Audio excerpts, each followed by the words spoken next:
I mean, this one comes really naturally to me because our processes were incredibly manual. Really, the entire time I was on the board, and certainly even at the point I was becoming president, and increasingly, right, that was becoming a huge risk for the chapter. Everything from our documentation that we were required to retain for tax purposes or other regulatory purposes to how we would reimburse our volunteers. Everything required pen and paper.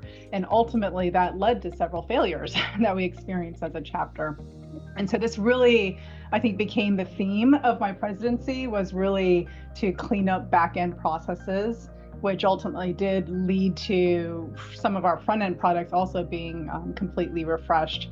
I'm sure I'll speak about a lot of these things throughout, but that is really, I think, the key thing that we tackled during my 2-year term.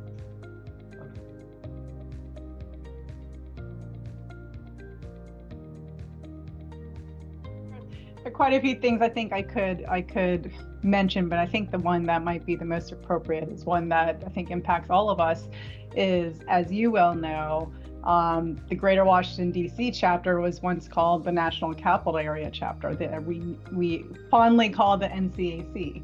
And, it was probably nearly 45 years at the point we decided to ask the membership to consider updating its name. And so our chapter is one of the oldest in the world, and our name really did hold a certain prestige and notoriety, especially within the ISACA organization. Everyone knew what the NCAC was. However, since those early days, ISACA had grown considerably. Right now, I think today we have over 200 chapters worldwide, and the name NCAC no longer had that same, notoriety, or at least the same meaning that it once did. Our chapter leaders would attend events and interact with other worldwide chapter leaders. And we consistently had to, when introducing ourselves and our chapter, we'd have to explain where we were from, because our name didn't reflect our location. So, we began the process to change our name to Greater Washington, D.C. chapter, and the rest is history, right? That is the name that lives today.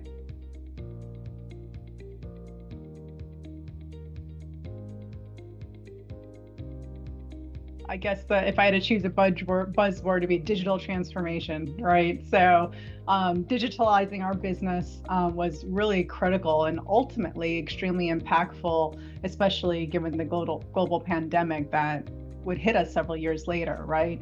So you and I were just talking about this. We had an award-winning website that offered our members so much more than what ISACA could offer the chapters at the time. But it was the mastermind of one volunteer, and put the chapter's increased activities, or our chapter's increased activities really put an unsustainable burden on one person, right? And so that burden needed to be solved, as well as our need to make updates more regularly was critical. So we transitioned the website to a new flexible platform that could be easily updated by multiple volunteers. In the same vein, we updated policies to move our operations online. So attending meetings, approving motions, approving expenses, all of these activities we could only do in person before. So we adopted chapter-owned email tools for transparency and continuity between volunteers year to year, or as one volunteer would move on and we could transition responsibilities for chapter operations. Cloud computing was obviously critical, right? Our members increased reliance on that technology, as well as really contributed to us wanting it and driving us in that direction.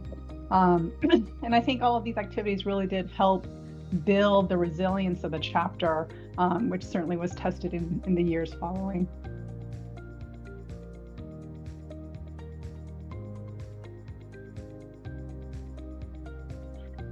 To pinpoint, I think, one area where we really tried to shift the needle, I would say it's partnerships, and how we partnered with different organizations. So a few examples might be we would partner with another organization that was also providing events to the community, and they would offer free membership to their event to our membership, and then we would extend the same. And having those type of partnerships, gave our memberships benefits that they didn't have previously, as well as expanded the base of people that knew what the GWDC was doing and knew about ISACA, which led to really, in the end, we were able to grow our revenue, our membership base, and also our offerings just as a result of that change in strategy. I could say the same about sponsorships, right? The types of organizations that we were approaching for sponsorship revenue also evolved during this time, right? We kind of shifted and expanded the type of organization, which really helped support, I think, the growth of the chapter.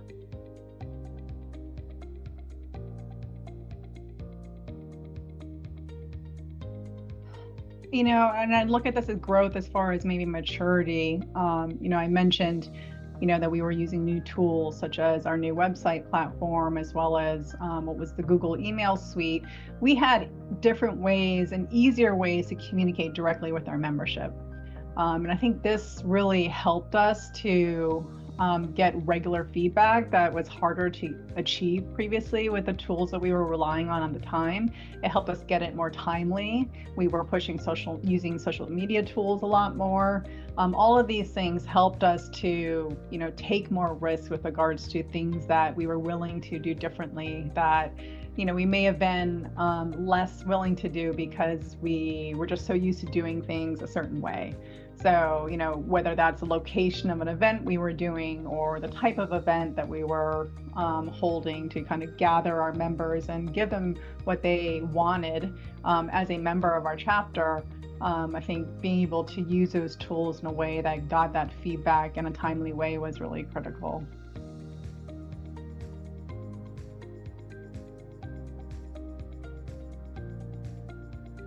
That is something that was a constant topic, I would say, right, at board meetings. Is every year we would have a strategy meeting and talk about the program we wanted to deliver to membership, right? So having a discussion on what type of events we wanted to have and what the topics of those events would be. There were always, the standbys that we'd have every year, but how are we going to change that agenda based on the current environment and what people care about today? And I think it was around that time that cybersecurity was becoming increasingly a topic that ISACA was dealing with as an organization, as well as one that was, picking up within our space, which had previously been dominated right by the audit conversation. And so as ISACA was evolving as an organization, we as a chapter also tried to adapt. And again, using those tools for communicating with membership and what type of topics were of interest, we tried to adapt to that. So whether it was our monthly conferences or our special seminars that we offered, our different training, they were largely a result of the feedback we got from membership.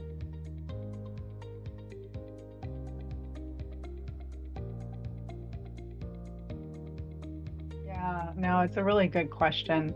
And it's funny whenever someone asks me about leadership and things I've done in my career, I always tell them that they should go and lead a bunch of volunteers sometime, because it's a different type of task, right? And I think it's every single volunteer that's out there serving the membership. I mean, if you ever meet someone who's volunteered any time, go thank them, right? Because they're giving up their personal time to serve this chapter, and it never ceased to amaze me. And I think that that mind and heart needs to be at the forefront of any leader of the chapter, is remembering that everyone there is giving of their time. But beyond anything else, it's always think of the membership. It can get so easy to get bogged down with the governance of the chapter, the tasks that ISACA International gives you, and even the goals that ISACA gives you to grow membership, right? And the things that they reward you for, right? Growing the chapter, right? That serves ISACA, of course, and the chapter. But at the end of the day, the membership is what makes the chapter, and we're only there because of the members that are there. So constantly seek out their voice, constantly seek out what's working, what's not working.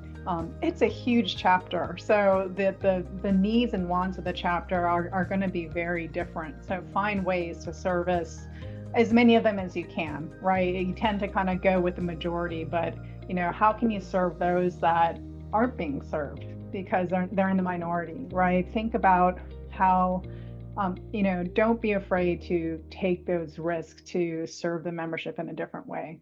I think that is critical. Continue to find ways to make sure their voice is heard, and don't be afraid to try new things, because a membership will no doubt continue to evolve, right, beyond what we are used to seeing.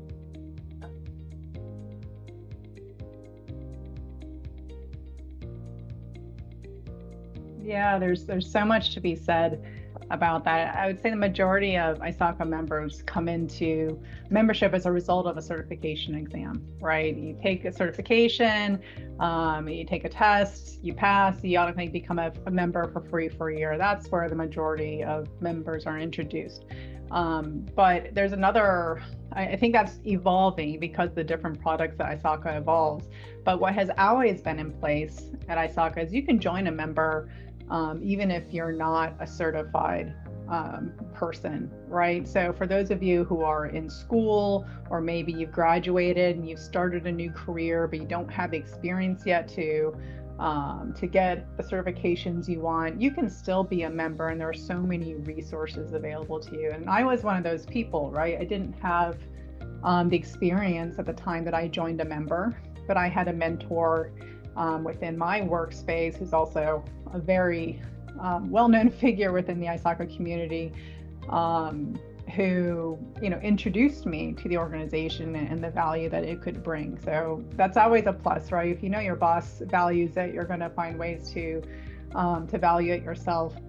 But there were so many tools I could use within ISACA, as well as take advantage of chapter resources as well for networking outside of my organization. I had worked for the same company for over 12 years, but being a part of ISACA, both as a member, as a volunteer, as part of leadership, was also a way for me to be engaged in the community outside of my company, to learn about things in my field of interest outside of the way my company would necessarily think about things. And so that I found was incredibly invaluable to my growth as a professional, as well as to hone leadership skills, right, safely outside of your workplace. And you get all sorts of experience doing that, whether you get positive examples and not so positive examples, but they were all learning opportunities. And there's so many stories and great things I could share about volunteering. And I think that's really what I would encourage beyond membership. If you have a chance to volunteer, there's no task is too small. It's all very much appreciated, and I guarantee you it will serve you as well.